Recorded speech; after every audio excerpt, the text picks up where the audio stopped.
F B area block 15 میں قانون نام کی کسی شے کا وجود نہ ہونے کا تازہ ترین ثبوت اس وقت سامنے آیا جب دو مسلح افراد دن دہاڑے گھر کے گیٹ پر کھڑی خواتین سے نقدی، موبائل فون اور دیگر قیمتی اشیاء چھین کر بآسانی فرار ہو گئے۔ پر واردات جوہر آباد تھانے کی حدود میں پیش آئی، مگر حسب روایت پولیس موقع پر پہنچنے کے بجائے رشوت خوری میں مصروف ہوگی، کیونکہ کوئی دکان، کوئی پھتارا ایسا نہیں جہاں سے رشوت نہ لی جاتی ہو۔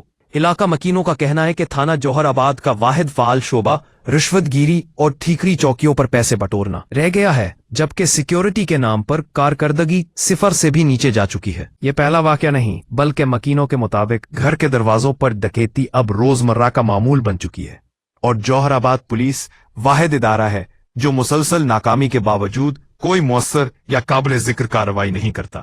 مزید سنگین بات یہ ہے کہ واقعے کی سی سی ٹی وی فوٹیج بھی موصول ہو چکی ہے، جس میں ملزمان واضح طور پر خواتین کو اسلحے کے زور پر دھمکاتے اور تمام سامان لوٹتے دکھائی دیتے ہیں۔ اس کے باوجود پولیس کی مجاہدانہ خاموشی برقرار ہے۔ علاقہ مکینوں نے شدید غم و غصے کا اظہار کرتے ہوئے کہا، ایسا لگتا ہے کہ پورا علاقہ ڈکیتوں کے رحم و کرم پر چھوڑ دیا گیا ہے اور پولیس صرف فائلوں میں فرضی کارروائیاں دکھانے کے لیے رہ گئی ہے۔ اس واردات کا سب سے افسوسناک پہلو یہ ہے کہ ڈکیتی بچوں کے سامنے ہوئی۔ ماہرین کے مطابق ایسے واقعات بچوں کی ذہنی دنیا کو ہلا کر رکھ دیتے ہیں اور اس کے خطرناک اثرات سامنے آ سکتے ہیں۔